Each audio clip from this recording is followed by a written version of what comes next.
Hey there, welcome back to this video. In this video I'm gonna show you how you can add Google Map to your WordPress website.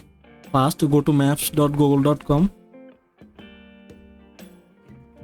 Now select your location, or you can find your location by searching, and after that go to the share and then click on embed a map.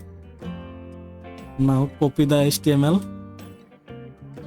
Now go back to your WordPress website, and then you can add a new page, or you can add the map in your existing page.